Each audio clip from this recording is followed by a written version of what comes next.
Hi everyone, today we're going to be going to Porto from Cachorrinho where we're staying to try 5 different Portuguese foods. We'll be visiting 3 different restaurants. I don't know what order yet, but the first will probably be Conga, which is a Bifana place. A Bifana is a Portuguese pork bun. And the second place will be Gazela, which is known for the Cachorrinho, which is a Portuguese hot dog, a small Portuguese hot dog. Nothing like the American hot dog, as you will see. And the third place will be A Regaleira, which is known for their Francesinhas, because they apparently invented it there. And then we'll also try some other snacks that are quite popular here in Portugal. Okay guys, so we're arriving into Porto now, and the parking situation here is a nightmare, just like Lisbon. I don't want to get my car scratched or my bumpers hit, so I usually find a parking garage, a paid for parking garage. There are 2 parking garages on this road. There's one here, Garagem Batalha, which I parked at twice already, but today I'm going to park at the other one, Garagem Iberia. These parking spaces, the entrances are quite narrow, as you can see. Hola. And is there any spaces for me to park? But it's only a few hours? Or yes, only a few hours, maybe 2 hours. You have a place upstairs. Okay, thank you. If you guys are planning to drive into Porto, Lisbon, obviously you need to take public transport around here. But if you are driving in, it is highly advised to spend a little bit of money and park in these garages, because you don't want your car scratched, you don't want someone hitting your car, and also you don't want to spend hours and hours looking for parking. So this is one way to save time and money. And yeah, let's go to the restaurants. So this is where I parked, and as you can see, it is very close to a lot of the restaurants. The first place we'll go to is the place for the Cachorrinho, which is Gazela. It's literally around the corner here. So this is the famous square, and the restaurant is right here, Gazela. On the weekends this place has a really long queue, but today it's empty. Even though there wasn't a queue outside, you can see it's still quite full.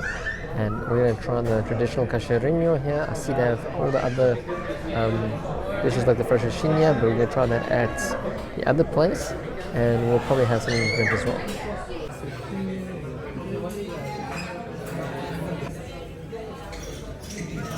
The Cachorrinho has arrived. Cachorrinho means small hot dog. I didn't realize how small these are. This is literally my finger. It is really small. I was not expecting it to be this small. It's really crispy on the outside. It's like almost like, it feels like a bit deep fried almost. It seems like they'll probably dip it in the oil like they do with the Bifanas. But basically it's got cheese, it's got some meat. I think it looks like a flattened sausage, like they cut a sausage in half and flattened it. It smells amazing. It smells very rich.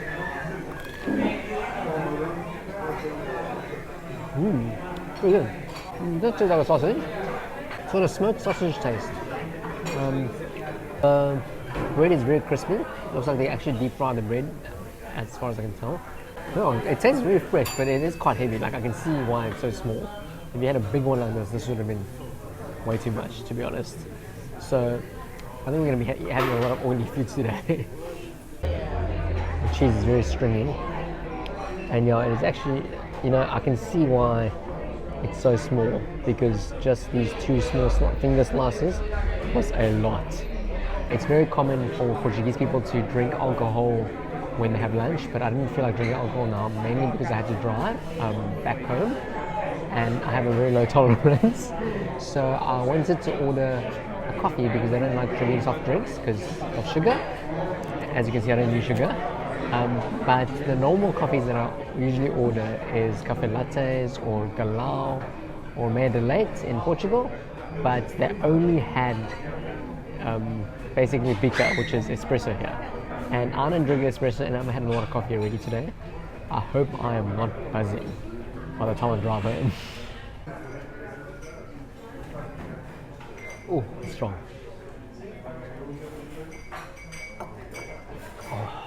Oh, I'm definitely buzzing. Cool. Oh wow. Well, thank you. That is a lot. we went from the smallest dish ever to like something that is a smorgasbord of a lot of stuff. So this is pick-a-pow. It's another Porto native dish. We have some steak, we have some sausages, we have French fries and ham and cheese and some pickled vegetables. What you should do is actually try and get a little bit of everything. It almost tastes like having a sandwich, you know, with all the stuff, but instead of having bread, you actually have French fries. And it does look a little bit heavy and oily, but because of the pickled vegetables, it actually cancels out the oiliness and the flavor, and it's really good.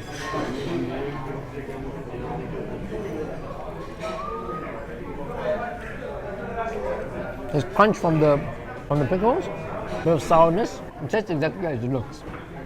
The meat's actually not well done. It's a little bit medium, which is good, and it's just a lot of cheese and a lot, basically. I just feel like it's just a mash of random stuff, to be honest. Like, nothing's bad about the dish, but nothing's excellent about the dish. Although, to be fair, this establishment isn't the place to have this. The Cachorrinho is what you need to have if you come here. It's very wholesome and hearty. Batalha Square. Is this Batalha Square? I actually have no idea. I actually need to check Google Maps now. We either going to A Regaleira or we are going to go to Conga. So if we go to A Regaleira, it's obviously going to be for the Francesinhas, and if we go to Conga, it's going to be for my favourite, the Bifana. The Bifana's not for everyone. If you've never been to Portugal before, Porto not so much, but in Lisbon, it is extremely hilly. So if you are eating at a restaurant and stuff, you shouldn't be too worried, because you are most likely going to burn your calories off the exact calories that you just ate, just walking from place to place. So you can see this place isn't too hilly, but in Lisbon, damn, sometimes you have to climb a mountain to get to places. One of my friends was actually saying, you know, he looks at places and he's like, what, if I go there, I'm going to eat and then I'm going to leave and be hungry again because I'm going to have walked 1,000 calories. Okay, so we are going to go to A Regaleira. It's closer than Conga from here, and there's a church there. This here is the church of Saint Ildefonso, which is a Catholic church. It looks very beautiful, very traditional Portuguese. We are about 5 minutes away from A Regaleira, but stupid me didn't check the times because it is almost 3 p.m. now and they close at 3 p.m. So I'm not sure if we're going to be able to get a Francesinha there. We might have to go somewhere else. If we can't get it, then we'll just go to Conga first to get the Bifana, and then we'll find another place that has good Francesinhas to show you guys. But as you can see, it is very busy today. It is a Tuesday today, and it's still busy. A lot of the local Portuguese people have basically said that Porto, especially these historical central areas, have basically become tourist areas. So I'm pretty sure 99% of these people here are tourists. Look at that, guys. That is absolutely nuts. You can't drive there, so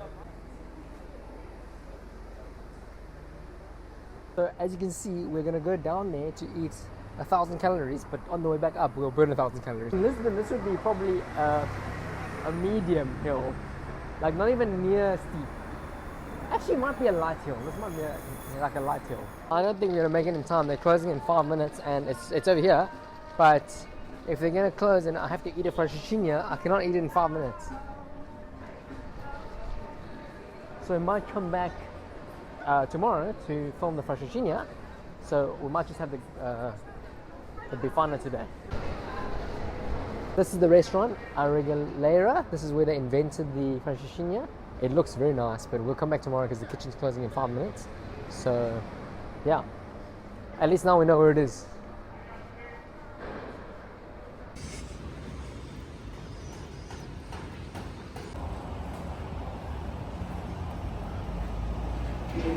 This is Conga. It is Casa das Bifanas. It's the house of Bifanas, and apparently it's super famous. So let's try get one. It's perfect time to come here right now at 3 p.m. because there is absolutely no one here. Normally there's a massive queue out here, according to other videos I've ever watched. So I'm quite happy.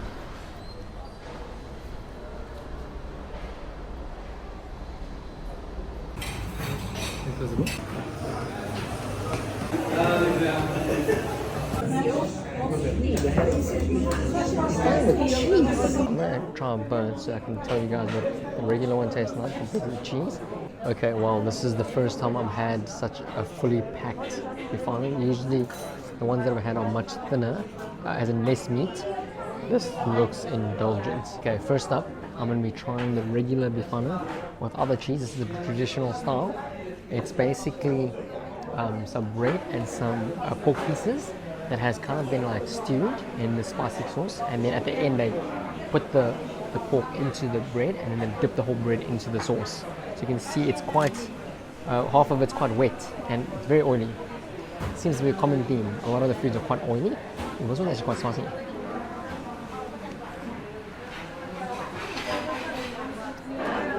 Wow, this is very different to any bifana I've had before. It's really good. Although, I must say, if you don't like the taste of pork, I probably won't recommend this dish because it does have a little bit of pork taste. So that's why I said earlier it's not for everyone. The bread is really fresh, the pork is very fresh, and this is a substantial amount of pork. Actually, like all the other bifanas I've had, at most half, I think maybe a third the amount of pork that you get. Quite surprised. So if you guys are in Porto, definitely check out Conga. This is a very substantial bifana, very delicious, and yeah, it's very like a lot of spice on the sauce. Okay, this is the bifana with cheese. It looks like it's American cheese. From the tasting that I had of the original one, these bifanas here are very, very heavy. Like, it's a lot, to be honest. This by itself can be a main course, and I think it's a pity that I'm not drinking, but it will go very well with beer. I just had a bite of this. It is quite spicy and it's very heavy, so I think the beer will really complement some of these flavors, and it's quite refreshing. This one it's a lot. It's delicious, but it's a lot.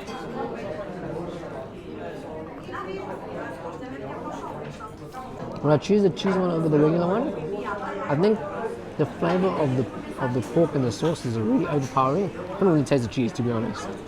So if you guys aren't a big fan of cheese, I would just say go for the regular one. And you have to try the regular one first. Okay guys, we have come back here again because yesterday I was an idiot and didn't look at the time, so we couldn't go to A Regaleira to have our Francesinhas.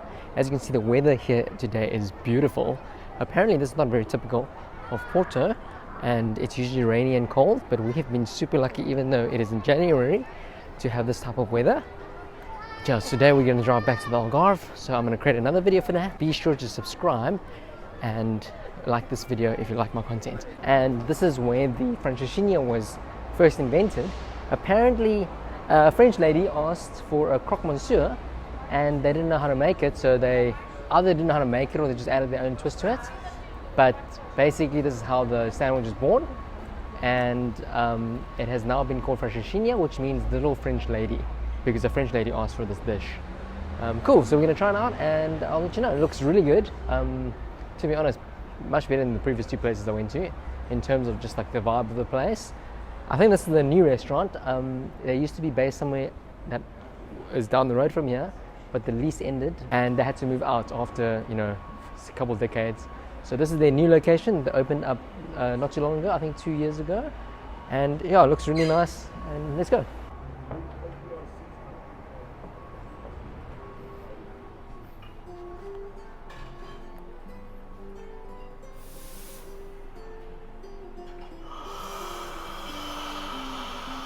This is the menu, guys, and here's a bit of the story. So if you want to read it, take a pause this video so you can take a look at it. And we went with the traditional Francesinha from 1952 with eggs and chips, and chips. You dip the chips in the sauce. It is really good. And this restaurant has a lot of other dishes. We're going to also be trying the goat cheese, tomato chutney, and grilled fig, along with the sautéed mushrooms with Portuguese sausage. I think Portuguese sausage is a Porto native thing as well.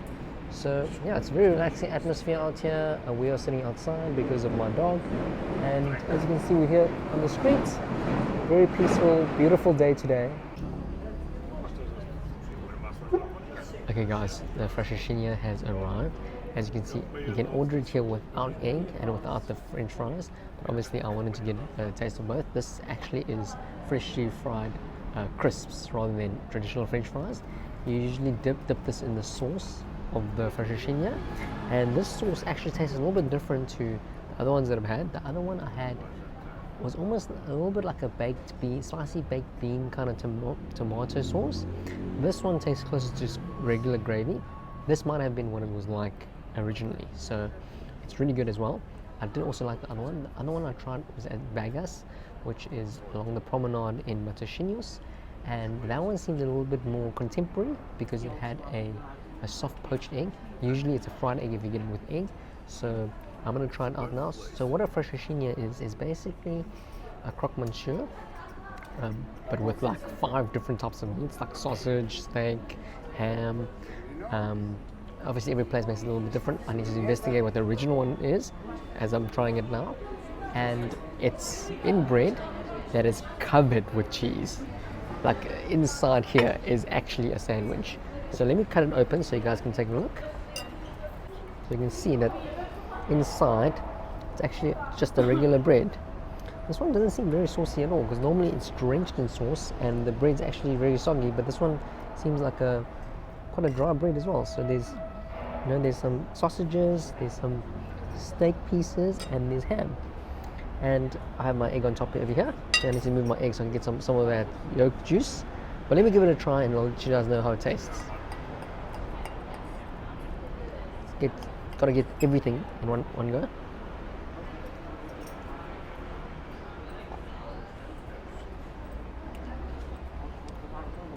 It's pretty good. It's much lighter than the other one that I've had. These Portuguese sausages are excellent. I love the Portuguese sausages. Funny enough, I actually do prefer it saucier because this tastes a little bit dry compared to the other one. I guess this is closer to croque monsieur, to be honest.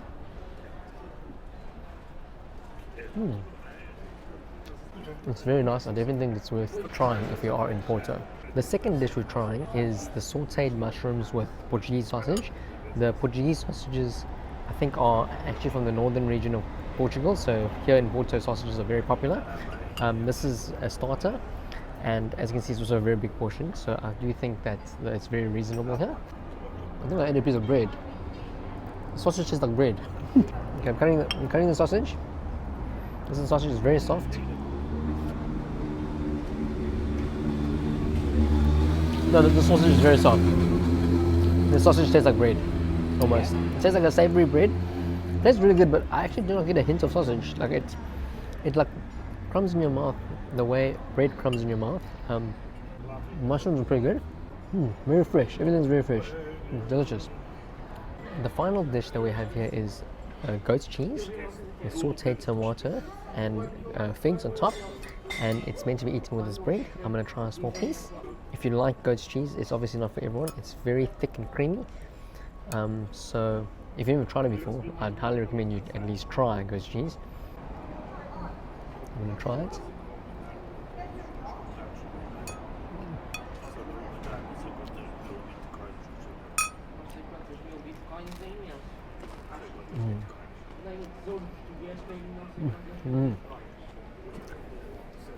It's got a smoky flavor. It's a bit warm. Sometimes when we have goat cheese when it's cold, it's more gelatinous, whereas this is more crummy. I'm gonna have a little bit of the fig with the cheese and the tomato. The fig really balances out the flavor.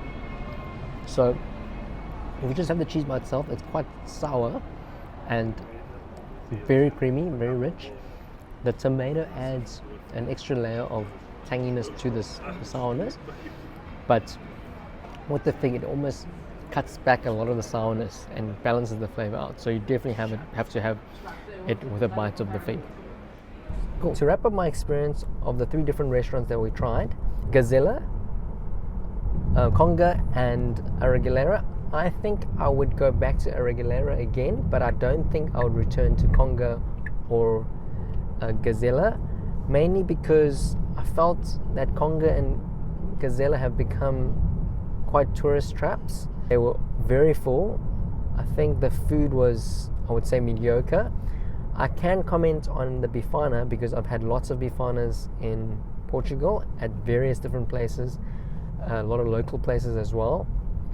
I think if you've never tried a Bifana before, it's worthwhile trying it at Conga. It is quite a substantial sandwich. I don't think it was the best Bifana available. At A Regaleira, I tried the Francesinha, and I think the Francesinha was good, but I did try the traditional one that they invented back in 1953. And I think since then, the Francesinha probably has evolved over time, because all the other ones that I've seen and the one that I tried at Vegas in Matosinhos was a tomato-based sauce, and it was much saucier than the one that I had. So possibly the other variant at A Regaleira, because they had modern takes on it as well, would be more similar to what I tried before, which I prefer over the original one. Not to say the original one wasn't good, it was actually pretty good. It was just a bit more dry. I think I might have been expecting it to be, more dense and saucy.